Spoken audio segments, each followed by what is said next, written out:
Le 82e congrès HLM de l'Union sociale pour l'habitat du 27 au 29 septembre 2022 à l'Eurexpo de Lyon, en partenariat avec Procivis sur Radio Imo et Radio Territoria. Bonjour, bienvenue à tous. Nous sommes en direct de Lyon, Eurexpo, qui est un petit peu loin du centre-ville, mais bon, on a réussi à y arriver pour ce congrès HLM, 82e du nom, qui se tient donc du 27 septembre au 29 septembre à Lyon. Je suis en compagnie de Yannick Borde. Bonjour Yannick. Bonjour. Vous êtes président du réseau Procivis, directeur général du groupe immobilier Procivis Ouest et maire de Saint-Berthevin.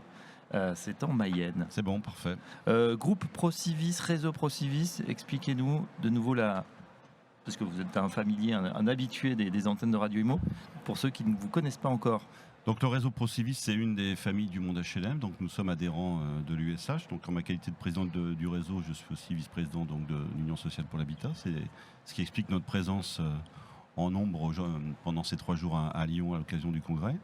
Le réseau, c'est d'abord un ensemble de sociétés. Il y a 47 sociétés.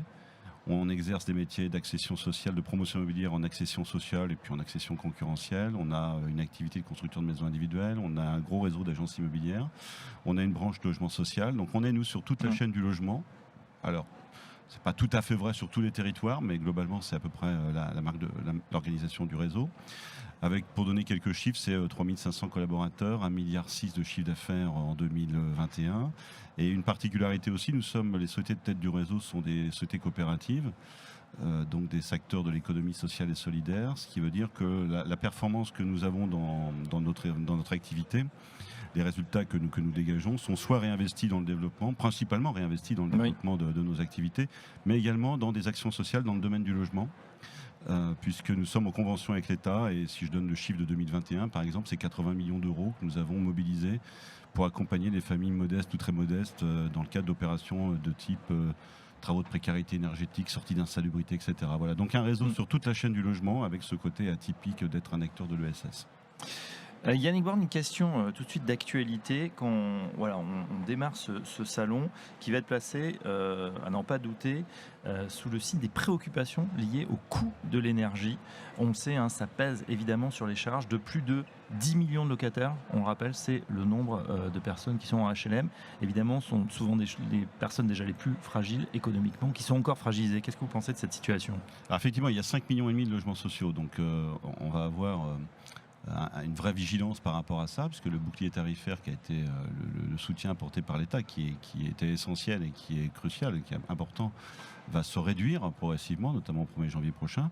N'oublions pas non plus que dans tout le parc locatif privé, on va se retrouver dans des situations assez identiques. Ceux qui sont aussi propriétaires de leur logement vont certainement avoir quelques mauvaises surprises avec le coût de l'énergie. Donc on a vraisemblablement là quelque chose qui est assez préoccupant, bien au-delà des seuls locataires HLM. Après, concernant le parc social, là où l'attention va être portée ces prochaines semaines, c'est qu'on va arriver dans les périodes de régularisation de charges. On va arriver dans des moments où il va falloir discuter de la remise en chauffe des bâtiments. Oui. Et on voit bien qu'on est tous en train d'essayer de réfléchir à ne pas exagérer. Il y a ce mot sobriété qui est employé dans de multiples cas depuis cet été.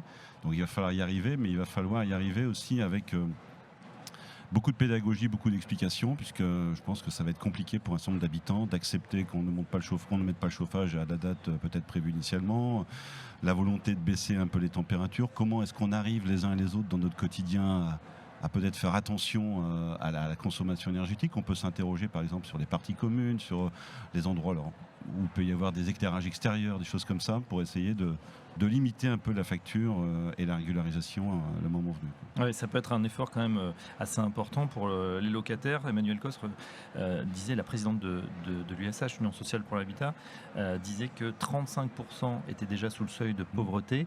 On sait que les coûts de l'énergie ont explosé. Ça veut dire, vous en parlez, quand il va y avoir ce rééchelonnement, on peut avoir des factures qui vont grimper, qui vont faire x2, x3, x4. Certains professionnels parlent de x10 et donc des répercussions en dizaines, en centaines d'euros pour certains locataires. Ce qui est certain, c'est que la population logée par le parc social, c'est une population en grande partie modeste. Aujourd'hui, quand Emmanuelle précise qu'il y a 35% des locataires qui sont sous le seuil de pauvreté, elle insiste bien sur la population logée. Donc je pense qu'il n'y a pas, personne ne remet en cause la typologie de la population que nous logeons. Et en plus, il faut aussi se rendre compte, moi je le vois par exemple sur la commune dont je suis maire, qui est une commune SRU, donc avec du logement social, c'est qu'on remplace la plupart du temps celui qui part par quelqu'un de plus modeste, ou en tout cas par rarement quelqu'un de plus aisé. Donc on a quand même une population qui se fragilise et qui est de plus en plus sensible sur les questions financières. Donc effectivement, dès qu'on arrive avec des périodes comme aujourd'hui, peut anticiper, parce qu'on parle de l'énergie qui est un peu sur le haut de la pile, mais il y a tout l'enjeu inflation aussi, puisque dans le coût de fonctionnement des organismes, il y a la maintenance ascenseur qui va augmenter, l'entretien qui va augmenter, les espaces verts, l'entretien des espaces extérieurs qui peut augmenter, la masse salariale des entreprises qui est aussi soumise à rude épreuve dans le contexte inflationniste que subissent les salariés. Voilà, donc on est en train de faire bouger un peu tous les équilibres et le modèle économique, donc il va falloir y aller avec parcimonie, et puis moi je fais confiance aux organismes qui connaissent très bien leurs locataires, pour aussi travailler les cas par cas et les échelonnements et faire en sorte que ça ne fragilise pas, parce que si ça fragilise l'occupant, ça fragilise aussi l'organisme. Donc voilà, tout le monde est un peu, les bien-être peuvent être un peu alignés pour trouver les bonnes formules. Alors on reste dans le domaine énergétique, c'est maintenant celui de la deuxième défi, de la rénovation. L'accélération de la rénovation énergétique, elle est indispensable évidemment, on l'a aussi pour faire baisser les factures. Et puis n'oublions pas que les classes E, F, G seront à terme interdites à la location. Est-ce que le planning pour vous, avec ces échéances 2025, 2028, etc., est tenable, Yannick Borne? Alors la profession dans son ensemble dit qu'il n'est pas tenable, je vais être assez en phase avec ça. Après, je pense qu'il faut démarrer. Il faut maintenir la pression au démarrage, et puis on verra en fin de compte ce qui se passera. Moi je pense que il n'est pas facile aujourd'hui d'enclencher ce type de travaux. Ils sont complexes, ils sont budgétairement assez lourds, et donc à un moment donné, s'il n'y a pas une pression très forte sur les échéances, on peut craindre que la massification ne sera pas au rendez-vous. Donc allons-y. Et puis le moment venu, quand on arrivera aux échéances pour telle ou telle étiquette en difficulté, je pense qu'il faudra faire un peu le bilan de ce qui a été fait, pas fait. Et s'il en reste quelques milliers à faire, alors qu'il y en avait plusieurs dizaines de milliers au démarrage, il faudra peut-être donner un tout petit peu de souplesse pour les derniers. Mais je pense qu'il faut maintenir la pression. C'était un peu la discussion qu'on avait eue avec le précédent ministre du Logement. Maintenant, ce qui m'inquiète un petit peu plus, il y a deux choses qui m'inquiètent en fin de compte dans cette ambition-là. La première, c'est que je pense ça a été imaginé, en tout cas planifié dans une période où le contexte des coûts de construction n'était pas ceux d'aujourd'hui. Et donc là, évidemment, on va avoir Alors on nous dit l'augmentation du prix de l'énergie fait que le retour sur investissement est plus fort. Oui, mais l'investissement va être plus fort. Donc en fin de compte, ça reste à démontrer. Et puis je suis un petit peu inquiet aussi sur l'offre des entreprises du bâtiment. C'est-à-dire on a aujourd'hui beaucoup de difficultés à trouver les entreprises. On a beaucoup de difficultés. Elles ont beaucoup de difficultés à stabiliser et à trouver des salariés. Donc une équation qui va sans doute, qui n'était pas celle qu'on avait au moment où ces échéances et ces décisions ont été prises. Donc là aussi, ça sera certainement à prendre en compte à un moment donné. C'est noté pour ces deux inquiétudes. On termine avec la construction qui est en berne alors qu'on a plus de 2 millions de personnes qui attendent, qui sont dans l'attente d'un logement social. Et pourtant, c'est vrai qu'on n'arrive pas à faire sortir les chiffres. 250 000 logements est promis Emmanuel Vargon sur la période 2021-2022. On en est malheureusement un petit peu loin.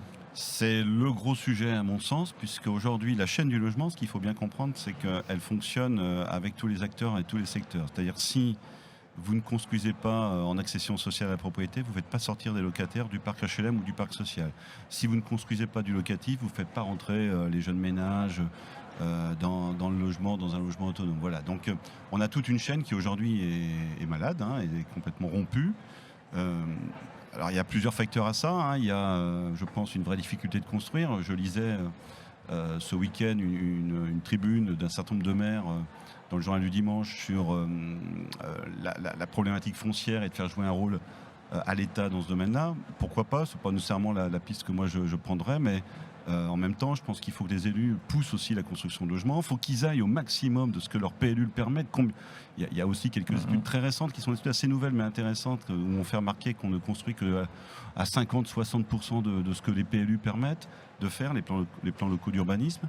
Voilà, donc il faut que tout le monde déclare quand même qu'on a vraiment besoin de logements. Moi, je souhaite, ce sera un peu mes propos quand je serai en tribune ces prochains jours, de dire il faut que l'État, le monde HLM et tous les acteurs de la profession plus largement diagnostic quand même, fasse ce diagnostic en début de quinquennat pour bien voir qu'on est sur la même ligne et qu'on se dise oui, il y a besoin de logement. Où est-ce qu'il y a besoin de logement, puisque ça a beaucoup bougé, ça aussi, notamment avec la crise sanitaire et un certain nombre de territoires qui ont vu leur attractivité évoluer. Voilà, donc la construction neuve, elle va être compliquée. Elle va d'autant plus être compliquée qu'elle aussi, elle souffre de la capacité des entreprises du bâtiment à faire. Et elle va être compliquée aussi avec des coûts de construction qui ont littéralement explosé.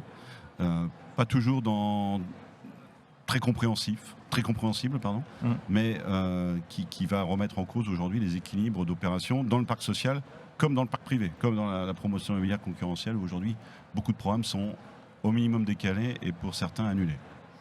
Voilà, autant de défis, hausse des prix de l'énergie, rénovation énergétique, construction, dont on va parler tout au long de ces 3 jours. Merci à Yannick Borde, président du réseau Procivis, directeur général du groupe immobilier Procivis Ouest, maire de Saint-Berthevin. Et puis merci à Procivis de nous accueillir sur son stand au sein de l'USH. À très bientôt sur Radio Imo, Radio Territoriale. Merci beaucoup.